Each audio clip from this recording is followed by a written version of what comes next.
Assalamualaikum warahmatullahi wabarakatuh. Ketemu lagi dengan Bis Edukasi.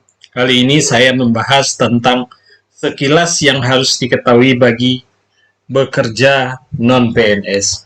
Sering kita lupa kalau PNS biasanya mereka udah disiapkan masa depannya. Tapi bagi kita yang bekerja di bidang non-PNS, bisa perusahaan, guru swasta, atau instansi yang sifatnya non pemerintah. Atau biasanya kita bekerja harian, kerja lepas ya, sering kita tidak terpikir untuk yang akan datang. Hanya kita memikirkan sering kita mendapatkan gaji atau salary yang besar, kita sudah cukup bahagia. Dan kita udah dapat kerja, kita sudah cukup bahagia. Jarang kita terpikirkan masa yang akan datang. Maka dengan itu, saya ingin membahas sekilas tentang yang harus kita ketahui bagi pekerja non-PNS. Kewajiban pemenuhan kebutuhan. Nah, ada usia yang belum produktif, ya. Ada usia produktif. Ada usia tidak lagi produktif. Berarti di dalam kehidupan kita ada 3 fase yang kita lewati: usia belum produktif, usia produktif, dan usia tidak lagi produktif. Biasanya usia belum produktif adalah 0 sampai 2, 1 tahun. Itu kita masih butuh dari orang tua, dan kita membutuhkan penghasilan atau modal atau uang dari orang tua. Sedangkan usia produktif adalah usia 21 sampai 56 atau sekarang menjadi 58 ya. Tapi pada dasarnya kalau kita bekerja swasta ada usia produktif itu adalah sampai 56. Nah, usia tidak lagi produktif itu bisa dari 56 sampai 90, bisa sampai lebih dari itu. Itu usia hidup kita. Nah, kita berkewajiban selama usia produktif. Nah, memenuhi kebutuhan hidup sendiri, memenuhi kebutuhan hidup kita sendiri. Kedua, memenuhi kebutuhan hidup anak sampai memasuki usia produktif. Berarti di usia produktif kita memenuhi kebutuhan hidup kita sendiri. Yang kedua, kita memenuhi kehidupan anak sampai memasuki usia produktif. Nah, anak usia produktif tadi kita persiapkan. Memenuhi ketiga adalah memenuhi kebutuhan hidup sendiri sejak memasuki usia tidak lagi kita produktif. Nah, perlulah di sini sistem jaminan hari tua. Dari 3 kebutuhan untuk memenuhi kebutuhan hidup sendiri pada usia produktif dan memenuhi kebutuhan hidup anak sampai mereka usia produktif dan memenuhi kebutuhan hidup sendiri. Kebutuhan hidup kita sendiri setelah kita tidak produktif. Kita perlu jaminan penghasilan di hari tua. Yang tadi kita pada usia produktif kita punya penghasilan, pada usia tidak produktif kita udah tidak punya penghasilan. Maka disitulah kita perlu menyiapkan jaminan hari tua. Salah satunya bisa asuransi, bisa dana pensiun. Tapi kalau PNS mereka udah siap pada saat mereka masuk pensiun, mereka udah ada penghasilan pensiun di usia tidak. Nah, hakikat keberadaan dana pensiun. Ya. Usia tidak lagi produktif, tidak bekerja lagi, tidak dapat memperoleh penghasilan guna memenuhi kebutuhan. Inilah kebutuhan hidup kita. Nah, maka kita butuh manfaat pensiun. Ya, kesinambungan penghasilan kita di hari tua. Program di dana pensiun. Program yang mengusahakan menjanjikan manfaat pensiun ya. Program yang ada di dana pensiun itu menjanjikan manfaat pensiun kita pada saat kita sudah tidak produktif.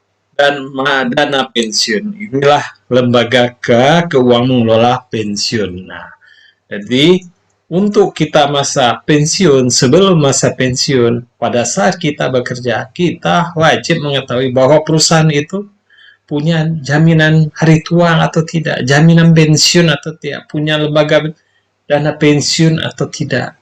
Kalau kita tidak punya dana pensiun, maka nanti kita dari penghasilan yang kita peroleh perlu kita sisihkan untuk membayar iuran pensiun yang sifatnya mandiri. Nah, tapi pada saat kita bekerja, di mana tempat kita bekerja, minimal kita tahu dulu apakah perusahaan itu ada tunjangan pensiun atau ada lembaga pensiun di dalamnya, atau sudah ada program sudah pensiun kemitraan, atau mendaftarkan ke lembaga keuangan. Untuk lebih jelasnya, kita ingin tahu pengertian dana pensiun. Badan dana pensiun itu badan hukum yang menyelenggarakan program pensiun, yaitu program yang menjanjikan sejumlah uang yang pembayaran secara berkala dikaitkan masa pencapaian usia tertentu. Kita dijanjikan akan menerima uang di masa secara berkala di masa pencapaian pensiun. Dalam pengertian dana pensiun terkandung 3. Mengatur lembaga dana pensiun itu ada berbadan hukum, dinyatakan sesuai dengan peraturan Kementerian Keuangan atau sekarang OJK dengan pengesahan PDP-nya. Dana pensiun dinyatakan dapat membuat kegiatan usaha menjalankan program pensiun sejak tanggal keputusan oleh OJK tentang dana pensiun. Mengatur usaha yaitu menyelenggarakan program pensiun, tidak boleh menyelenggarakan program lainnya biasanya. Mengatur cara pembayaran, ada cara berkala, pada saat kita telah pensiun kita akan menerima penghasilan bulanan, ada juga dengan pencapaian usaha tertentu dibayar sekaligus ya. Jenis program pensiun, ada PPNP, program pensiun manfaat pasti. Jumlah manfaat pensiun ditetapkan dalam peraturan dana pensiun. Himpunan iuran pensiun yang kita himpun dari gaji kita, pengembangan dibukukan sebagai kekayaan dana pensiun digunakan untuk membayar manfaat pensiun seperti yang telah ditetapkan. Nanti ada PIP, jumlah iuran pensiun ditetapkan peraturan dana pensiun. Himpun iuran pensiun hasil pengembangan dibukukan di rekening masing-masing peserta. Ini berbeda. Kalau manfaat programnya pensiun manfaat pasti, itu tanggung jawab lebih besar kepada pendiri. Ya, kita tidak punya akun masing-masing. Sedangkan PIP, iuran pensiun ditetapkan, iuran pensiun iuran pasti itu berdasarkan setoran dan itu akan dikelola. Apabila perusahaan dana pensiun memperoleh hasil yang bagus atau banyak, dia akan menambah ke masing-masing akun ke pesertanya. Dana pensiun publik ya didirikan oleh pemerintah, mengelola program pensiun publik, bagian dari BPJS, itu contohnya BPJS Tenaga Kerja. Dana pensiun privat biasa didirikan untuk program privat suatu perusahaan, pensiun kekaryaan, misalnya dana pensiun pemberi kerja, misalnya kayak Astra, PT Pos, itu tersendiri mereka. Karyawannya dapat pensiun kayak Bank Indonesia. Nah, dana pensiun perorangan, ada dana pensiun lembaga keuangan, DBLK namanya. Biasanya kalau kita kerja di lepas, kita mengiur ke bank itu dengan berbentuk kita memilih nanti DBLK, bisa Bank Mandiri, bisa Bank Muamalat, bisa Bank BNI. Kita membuat jaminan di hari tua kita pensiun dari penghasilan kita setor ke sana setiap bulan.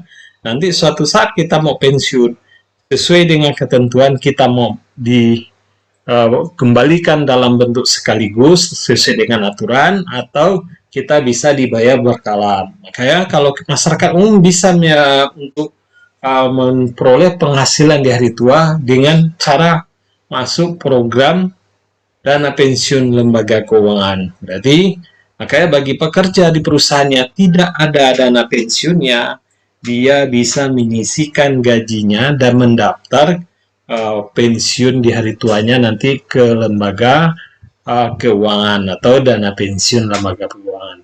Di Indonesia ada, itu adalah di BNI namanya dana pensiun Simponi. Ya, di Bank Muamalat juga ada.